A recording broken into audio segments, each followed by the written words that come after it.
Bismillahirrahmanirrahim. Asyhadu an la ilaha illallah wa asyhadu anna Muhammadan abduhu wa rasuluhu. Allahumma fassalli wa sallim ala sayyidina Muhammadin wa ala alihi wa sahbihi ajma'in. Rabbi ishrah li sadri wa yassir li amri wahlul 'uqdatam min lisani yafqahu qawli. Amma ba'd. Qala Allah ta'ala fi kitabihil karim wa huwa asdaqul qailin. A'udzu billahi samil 'alim minasyaitonir rajim. Bismillahirrahmanirrahim. Ya ayyuhalladzina amanu kutiba 'alaikumus shiyam kama kutiba 'alal ladzina min qablikum la'allakum tattaqun. Shadaqallahul 'azim wa shadaqa rasulul karim wa nahnu 'ala dzalika minasyahidin walhamdulillahi rabbil alamin.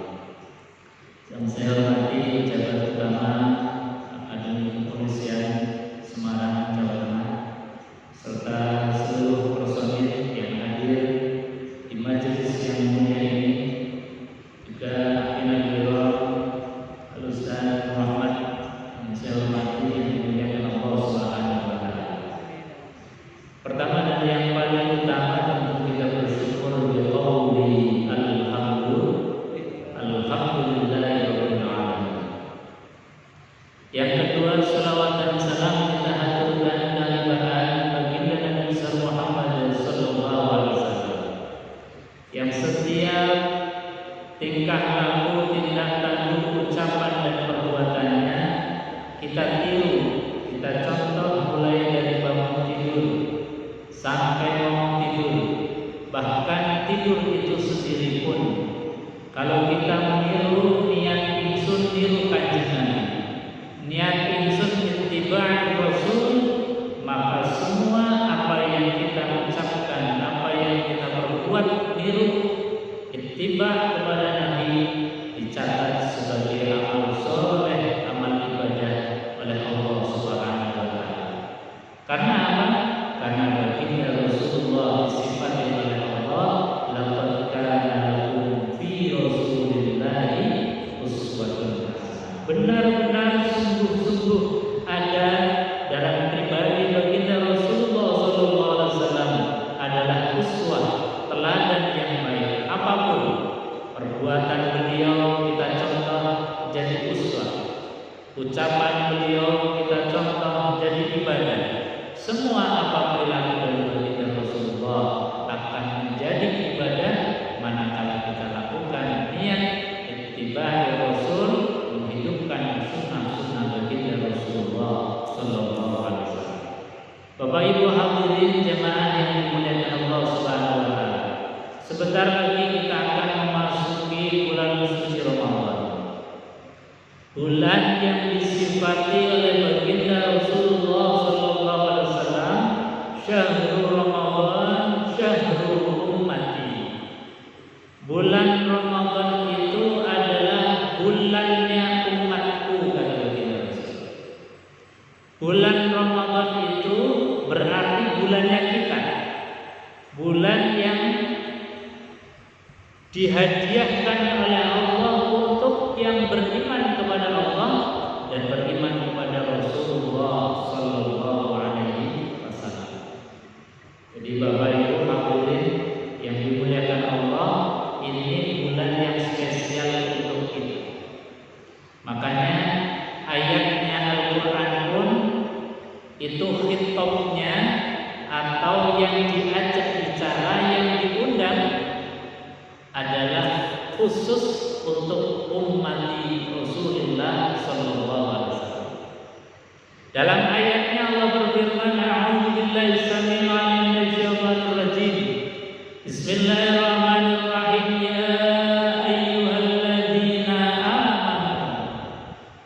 Jadi khitabnya adalah khitab imani, kemesraan Allah, kasih sayang Allah, perhatiannya Allah untuk siapa? Dalam tafsir disebutkan kalau ada kalimat ya ayyuhalladzina amanu, itu berarti yang dituju adalah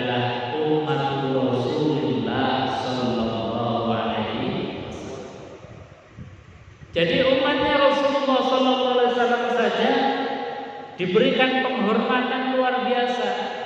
Allah panggil kita enggak ya umat Muhammad, beda dengan ketika Allah memanggil umatnya.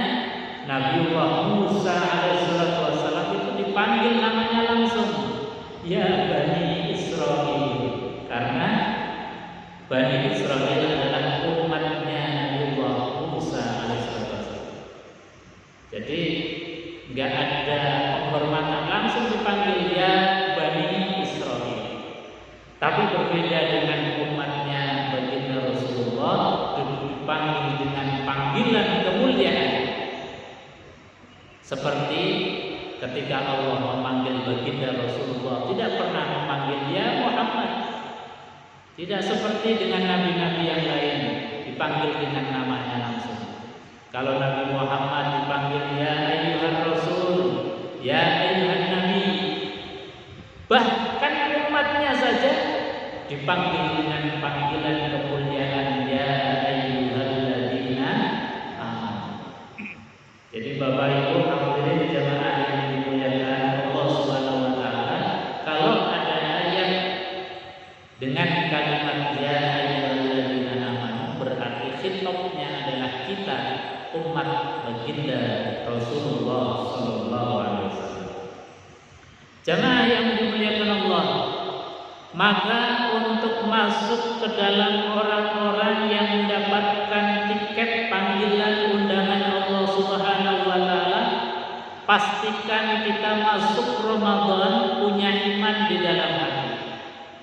Pastikan diri kita masuk di dalam bulan suci Ramadan ada iman, ada percaya, ada keyakinan bahwa puasa adalah perintahnya Allah Subhanahu wa taala. Ini namanya iman. Meskipun kita tidak pernah berjumpa dengan Rasulullah, karena iman, apa yang diucapkan, apa yang diajarkan oleh Rasulullah kita percaya. Itu namanya iman. Meskipun kita tidak pernah berjumpa langsung dengan Allah Subhanahu wa taala yang menurunkan Al-Qur'an, tetapi Al-Qur'an itu kemudian kita percayai bahwa itu adalah kalamullah, maka itu namanya iman. Iman adalah tasdiqum biqalbi, yaitu percaya, yakin di dalam hati bahwa Al-Qur'an adalah kalamullah. Apa yang disampaikan oleh Rasulullah adalah syariat. Wa qaulun bil lisan, kemudian kita lisankan bil lafzi la ilaha illallah Muhammadur Rasulullah, wa amalun bil arkan, kemudian diamalkan dengan setiap anggota jawari kita dari ujung rambut sampai ujung kaki, tunduk patuh terhadap syariat dan tuntunannya Allah. Maka itu namanya orang yang beriman, insya Allah yang mendapatkan tiket dan undangan panggilan Allah, ya ayyuhalladzina amanu. Allah memanggil kita sebagai orang yang beriman untuk apa? Kata Allah, kutiba alaikumusiyam, kutiba telah diwajibkan atas kalian. Di sini para ahli tafsir menjelaskan kenapa Allah sengaja tidak menampakkan, tidak kata bahwa Allah telah mewajibkan, tidak menggunakan kalimat itu. Kata ahli tafsir mengatakan sengaja Allah mengatakan bahwa telah diwajibkan, dan sengaja tidak disebutkan siapa yang mewajibkan, karena orang yang pikirannya sehat, orang yang hatinya bersih, andai kata Allah tidak mewajibkan untuk puasa pun, dia akan mewajibkan dirinya untuk berpuasa. Makanya kalimatnya kutiba alaikumusiyam sebagai bentuk ujian iman, bahwa telah diwajibkan. Siapa yang mewajibkan? Di sini tidak disebutkan bahwa Allah telah mewajibkan. Karena apa?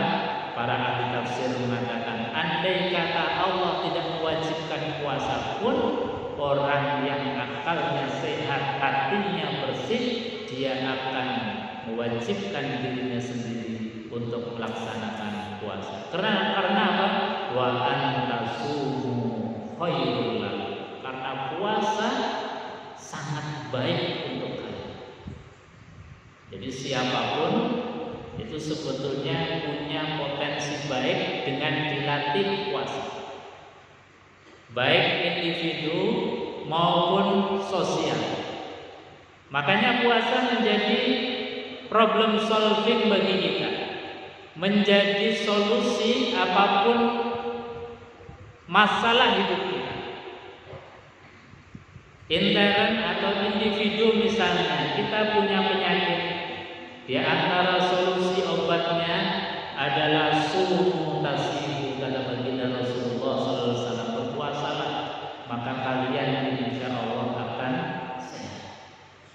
Karena biasanya dan kebanyakan penyakit itu dimulai dari asupan konsumsi makanan yang masuk ke dalam perut kita, minuman yang masuk ke dalam kerongkongan dan perut kita, itu semua dan kebanyakan menjadi asbab penyakit-penyakit yang masuk ke dalam hati kita. Penyakit-penyakit yang ada di tubuh kita kebanyakan dari konsumsi yang berlebihan, dari konsumsi yang tidak sesuai dengan syariat ajaran dari baginda Rasulullah SAW. Kenapa baginda Rasulullah SAW itu sehat terus? Itu baginda Rasulullah pernah diberikan hadiah oleh seorang raja. Beliau Rasulullah SAW diberikan hadiah ada budak, diberikan hadiah ada harta yang banyak, diberikan hadiah dokter. Semuanya itu diterima oleh baginda Rasulullah kecuali yang dikembalikan lagi kepada pemberinya adalah dokter. Kenapa? Karena dokter ikut bersama Rasulullah SAW tidak pernah menjumpai baginda Rasulullah SAW sakit. Ketika ditanya, wahai Rasulullah, kenapa engkau tidak pernah sakit? Maka dijawab oleh baginda Rasulullah, kami adalah kaum yang tidak makan kecuali sudah lapar dan berhenti makan sebelum kenyang. Ini baginda Rasulullah. Jadi solusinya hidup sehat itu makan ketika memang badan sudah mulai membutuhkan. Bukan makan untuk hedonisme, bukan makan untuk kesenangan hawa nafsu. Sehingga ketika ada restoran yang enak kita kejar, di mana-mana ada kuliner terkenal kita datangi. Ini namanya memburu nafsu. Itu bukan sunnahnya baginda Rasulullah. Sunnahnya baginda Rasulullah makan ketika alarm perut sudah mulai membutuhkan, baru beliau makan. Dan beliau berhenti makan sebelum merasa kenyang. Kita kan enggak, kalau belum kelebihan belum berhenti. Apalagi kalau gratisan, dikasih durian makannya enak banget, dilahap semua. Apalagi ini gratisan, ini gratis, nggak usah bayar semuanya. Sebelum perut dan kemudian kelebihan kita nggak berhenti. Nah, ini kebiasaan kita yang tidak sunnah. Sunnahnya baginda Rasulullah. Dan ketika kita ingin menjadi kaum yang sehat, maka makanlah ketika kita sudah mulai kenyang dan berhenti makan sebelum lapar.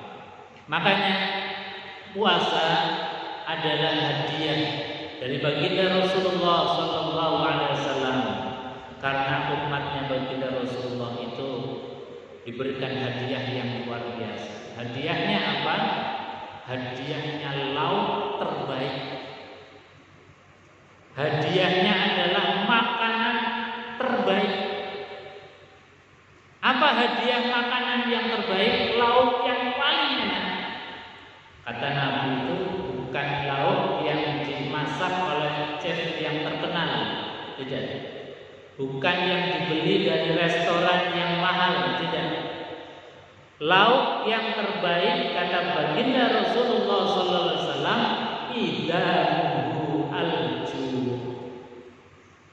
Lauk terbaik, lauk ternikmat itu adalah al-ju, yaitu rasa lapar. Rasa lapar, apapun makanannya kelihatannya enak, meskipun itu hanya nasi putih dan kecap atau garam. Rasanya luar biasa kalau perut dalam keadaan lapar. Jadi inilah hadiah dari Allah Subhanahu wa taala untuk umat Rasulullah sallallahu alaihi wasallam, diberikan konsumsi lauk istimewa, yaitu rasa lapar. Dipaksa oleh Allah untuk berpuasa, tidak makan sejak mulai terbit fajar sampai dengan tenggelamnya matahari. Dipaksa supaya apa? Supaya nanti maghrib kita akan mendapatkan lauk terbaik, yaitu karena lapar dan dahaga sejak dari fajar sampai dengan maghrib. Makanya inilah sifat-sifat kenabian baginda Rasulullah SAW. Beliau tidak mengajarkan hedonisme, tidak mengajarkan kepentingan sesaat, tetapi justru memberikan satu fondasi, dan ini adalah solusi dalam berbagai masalah apapun, termasuk masalah pribadi, ekonomi di dalam keluarga kita, ataupun krisis ekonomi di negara ataupun bahkan dunia. Kalau kita mengacu kepada solusi yang diberikan oleh Rasulullah, kita tidak akan takut. Ibu-ibu gak akan ada rasa gelisah, takut manakala menghadapi misalnya minyak goreng mahal. Gak takut, karena apa? Tidak mau alju. Lauk terbaik bukan yang digoreng dengan minyak goreng yang mahal, bukan yang dibeli dari restoran yang mahal, bukan yang dimasak oleh chef yang ternama, tetapi lauk terbaik dalam keadaan perut lapar. Itulah yang diajarkan oleh baginda Rasulullah, sehingga ini menjadi solusi dalam keadaan apapun. Umat Islam pasti akan eksis, meniru, mencontoh dari baginda Rasulullah Sallallahu Alaihi Wasallam. Jadi Al-Quran mengajarkan kutiba alaikumussyam, telah diwajibkan kepada kalian apa? Asyam. Asyam ini luar biasa. Bahkan filosof Jawa, saudaranya R.A. Kartini, mengatakan bahwasanya orang yang kuat itu bukan orang yang pandai gulat, bukan yang pandai silat, tetapi orang yang kuat yang bisa menemukan Galileo Spring. Galileo Spring apa? Bolong, kosong. Itu filosof Jawa, saudaranya R.A. Kartini, mengatakan bahwa orang yang bisa menemukan Galileo Spring, dia akan menjadi orang yang kuat. Karena apa? Menemukan sejati diri dengan perilaku berpuasa. Orang yang berpuasa pasti jiwanya akan semakin kuat. Karena apa? Ditempa langsung oleh Allah Subhanahu. Karenanya Allah mengatakan bahwasanya kama kutiba 'alal ladzina min qablikum, wahai orang-orang yang beriman, ternyata puasa ini bukan hanya untuk kamu saja, tetapi telah diwajibkan juga atas orang-orang sebelum kalian. Karena memang puasa ini adalah sesuatu sunnatullah dalam rangka apa? Untuk menjaga eksistensi jasadiah kita dan juga menjaga eksistensi ruhaniyah kita. Jasad dengan puasa kita akan semakin sehat, ruhaniyah kita dengan berpuasa akan semakin channelnya kuat dengan Allah Subhanahu wa taala. Jadi wifi-nya kalau kita puasa itu langsung kuat sekali, jaringannya kuat dengan Allah Subhanahu wa taala. Beda dengan orang yang perutnya senantiasa diisi dengan makanan. Ada makanan masuk, minuman masuk, apapun masuk, dia akan semakin jauh daripada sinyal-sinyal ilahiyah. Tapi kalau orang itu sering mengosongkan perutnya dengan berpuasa, akan semakin kuat sinyalnya dengan Allah. Inilah makanya puasa bukan hanya tradisi atau syariatnya umat Islam saja, tetapi syariat yang dilakukan oleh nabi-nabi terdahulu pun ada syariat puasa. Meskipun caranya mungkin berbeda, tetapi ada kewajiban puasa.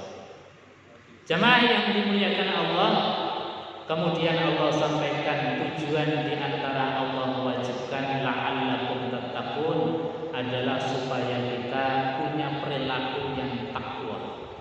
Al-Imam An-Nawawi di dalam kitabnya itu menjelaskan paling tidak ada 4 karakter takwa sesuai dengan huruf takwanya. Nah, ini mungkin kita mumpung belum masuk bulan Ramadan, ini harus menjadi visi kita. Apa itu takwa? Takwa itu kalau ditulis dengan huruf hijaiyah, dengan huruf Arab ada 4 hurufnya.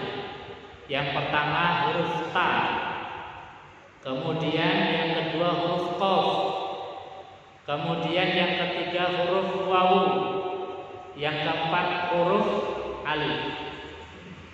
Takwa. Takwa, huruf ta mensimbolkan kita harus punya visi ketika dididik Ramadan, harus punya nilai-nilai ketawaduan, rendah hati, andap asor, tawadu kita kepada Allah, tawadu kita kepada sesama manusia, tidak merasa lebih tinggi dan tidak merendahkan orang lain. Meskipun kita punya jabatan yang tinggi, punya pangkat, punya kekayaan, punya status sosial, tetapi semuanya itu tidaklah berarti apa-apa di hadapan Allah. Semuanya itu tidak menjadikan kita merasa lebih tinggi dibandingkan orang lain. Ini namanya tawadu. Dan ini harus dididik. Ini harus menjadi visi kita. Ramadan harus menjadikan kita orang yang tawadu. Jadi meskipun kita punya ilmu banyak, tidak merasa pintar sendiri, kita meskipun dititipi jabatan yang tinggi, tidak merasa punya kuasa, ketika kita punya harta yang banyak, tidak merasa paling kaya. Tetapi kita hendaknya betul-betul ini adalah titipan dari Allah, semuanya kita sama, yang membedakan adalah takwa kita kepada Allah Subhanahu wa taala. Ini tawakal. Jadi sekali lagi kita harus punya visi besar. Ramadan menciptakan, menjadikan kita orang yang tawadu. Yang kedua huruf qaf. Qaf itu maknanya qanaah. Qanaah itu artinya menerima apapun yang Allah berikan kepada kita. Sebab apa? Hakikatnya manusia itu susah untuk qanaah. Dikasih mobil 1 pengennya 2, dikasih gunung emas 1 pengennya nambah lagi. Sebelum kita itu masuk kubur, kata Allah, alhaakumut takasur. Kemegahan, kemewahan apapun bentuknya seringkali melenakan kita. Makanya apa? Kita harus punya rem, punya kendali diri. Apa rem dan kendali diri? Adalah sifat qanaah, sifat merasa cukup terhadap yang diberikan oleh Allah. Ya Allah, alhamdulillah saya diberikan rezeki yang ketika lahir saya tidak bawa apa-apa, bahkan baju pun tidak dibawa. Ketika kita sekarang punya apa-apa, alhamdulillah, itu namanya qanaah, tidak serakah. Orang yang qanaah itu senantiasa mencari keridhaan Allah, mencari yang halal, mencari sesuatu yang dibolehkan oleh syariat.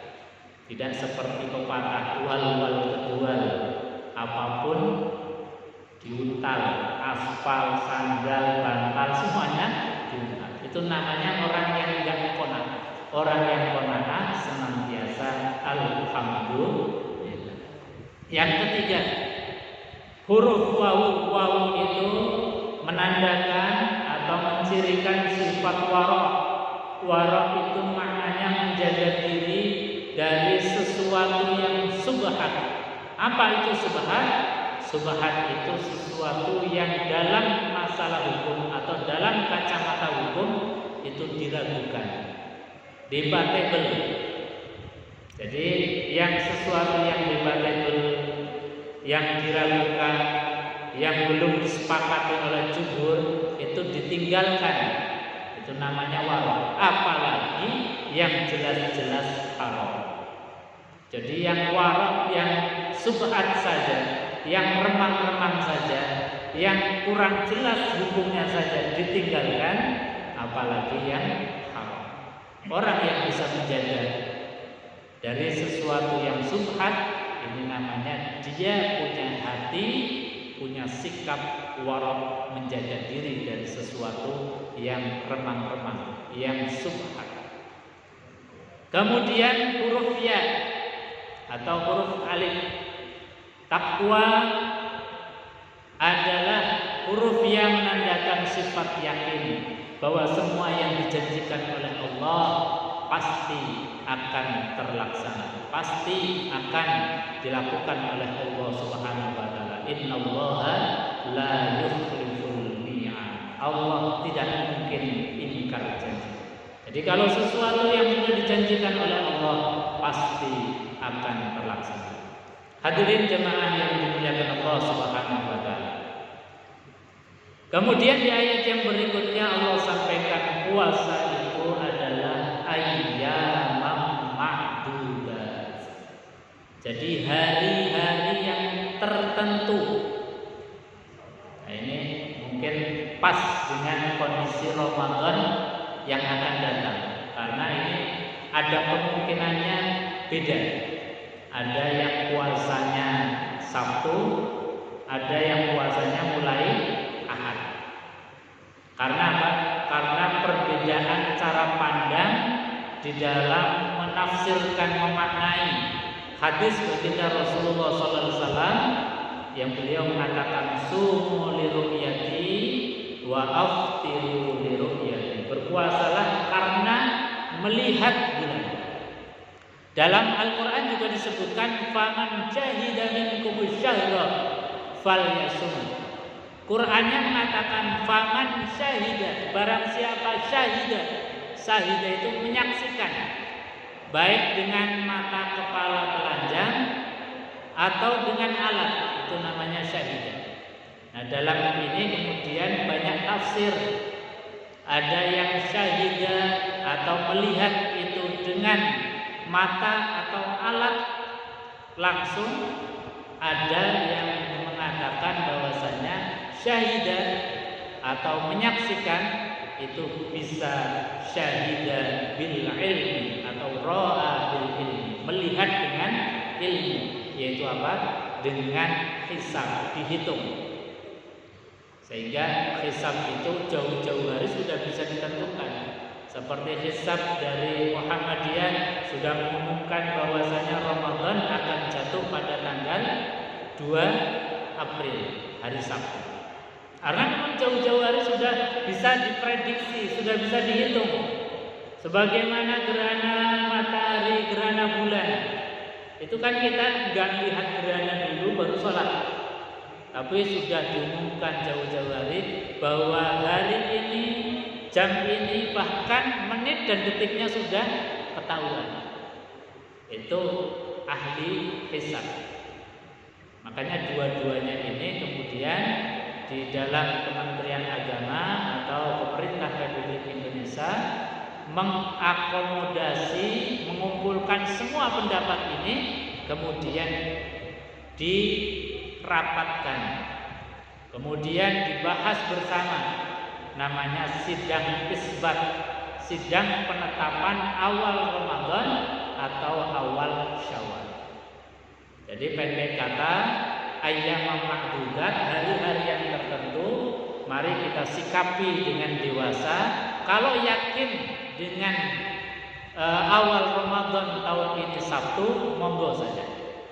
Kalau yakin dengan yang ru'yah atau yang disepakati, yang ditetapkan oleh pemerintah, ya kita mau. Karena memang dalilnya dalam Al-Quran atiiullah wa atiiur rasul wa ulil amri minkum. Taatlah kepada Allah dan taatlah kepada pemerintah, ulil amri di antara kalian. Jadi SOP-nya di dalam Quran itu sebetulnya sudah jelas. Andai kata ada perbedaan, itu serahkan kepada yang punya wewenang. Ini Al-Quran juga.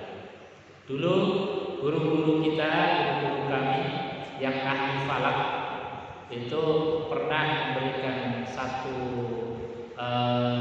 pelajaran bagi kita. Meskipun beliau ahli falak, dia berpuasa mungkin beda, tetapi tidak menganjurkan kepada orang lain untuk mengikuti dia, tapi menganjurkan orang lain tetap mengikuti anjuran dan penetapan dari pemerintah.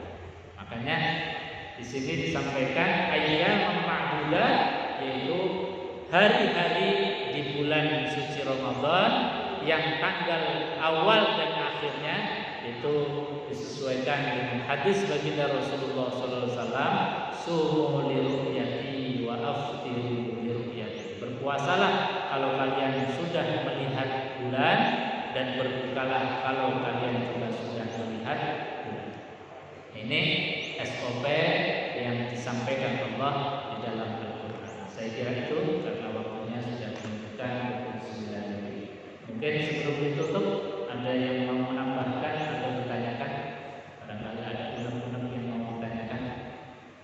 Kalau tidak ada, kita cukupkan dengan berdoa, mengajar bersama. Mudah-mudahan apa yang kita sampaikan mendapatkan ilmu yang bermanfaat, kita diberikan oleh Allah Subhanahu wa taala keimanan di dalam hati, keluarga kita menjadi keluarga yang sakinah, mawaddah warahmah, anak-anak kita menjadi anak-anak yang soleh dan solehat. Amin. Allahumma salli wa sallim ala sayyidina Muhammad bil awwalin wal akhirin wa sallim wa radhiyallahu ta'ala an sahabati Rasulillah ajma'in. Alhamdulillahi rabbil alamin, hamdan syakirin, hamdan na'imin, hamdan yafi ni'amahu wa yakfi mazidah. Ya Rabbana lakal hamdu kama yanbaghi li jalali wajhikal karim wa 'azimi sultanik. Rabbana ighfir lana wa li walidayna warhamhuma kama rabbayana shaghira. Rabbana hab lana min azwajina wa dhurriyyatina qurrata a'yun waj'alna lil muttaqina imama. Allahumma ij'al jami'a auladana wa jami'a talamidana waladan salih waladan muti'an waladan 'aliman waladan zakiyan waladan hafizan lil Qur'anil 'azim.